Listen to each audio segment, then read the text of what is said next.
Last ১৬ মিনিটে ৩ গোল দিয়ে comeback করার নামই আর্জেন্টিনা।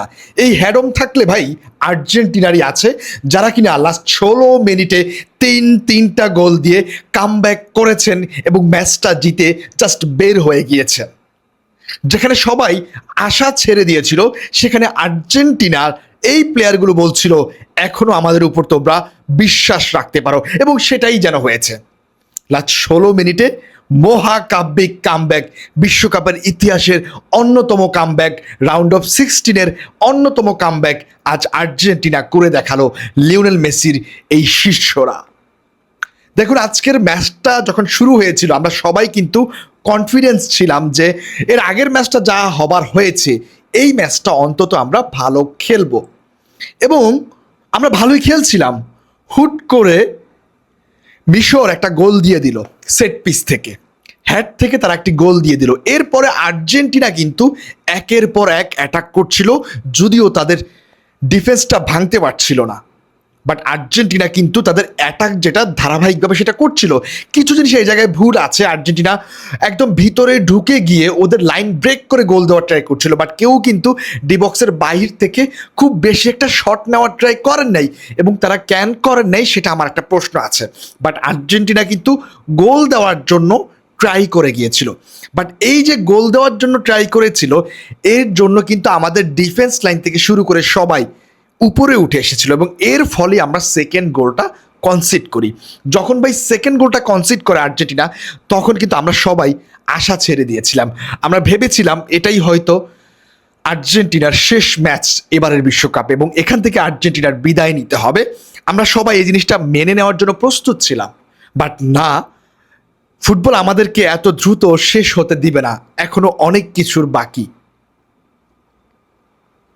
ক্রিস্টিয়ান রোমেরোর হেড দিয়ে গোল, এবং ওই গোলটার পর অন্তত আমার কাছে কেন যেন মনে হয়েছে যে আমরা কামব্যাক করতে পারি। তখনও ৭-৮ মিনিট সময় আমাদের হাতে ছিল।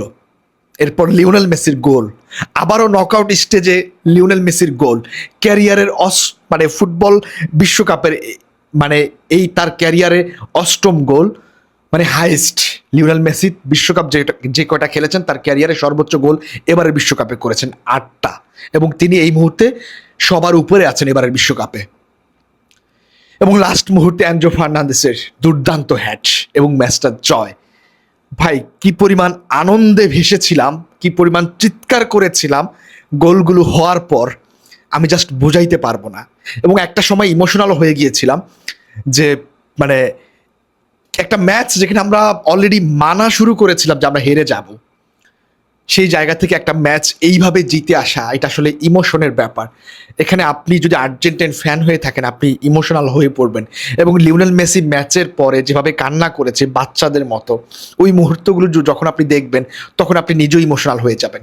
এবং লিওনেল মেসিকে নর্মালাইজড করার জন্য তার প্লেয়াররা তাকে হচ্ছে উপরের দিকে ছুটছিল বারবার। মানে কি দুর্দান্ত লেভেলের মুহূর্ত, তাকে সবাই উপরের দিকে ছুটছিল।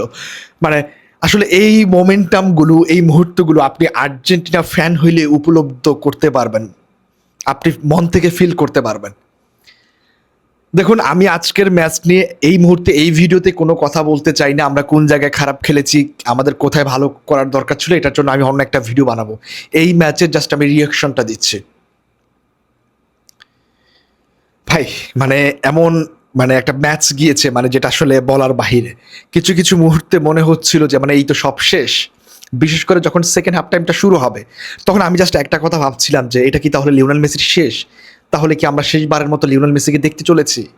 আর কি লিওনেল মেসিকে বিশ্বকাপে দেখবো না? মানে আমি জাস্ট এগুলা ভাবতে ভাবতে আমি ইমোশনাল হয়ে পড়ি। আমি জানি না আপনাদের কি হয়েছে, আমি তো ভাই আসলে একটু ইমোশনাল টাইপের মানুষ। সো জিততে পেরেছি, আপাতত এইটাই হচ্ছে খুশির সংবাদ। সবাই সেলিব্রেট করুন। এর পরেরটা পরে দেখা যাবে, মানে পরের ম্যাচ নিয়ে পরে ভাবা যাবে। আপাতত সেলিব্রেট করুন, অনেক প্রেশার গিয়েছে মাথার উপর।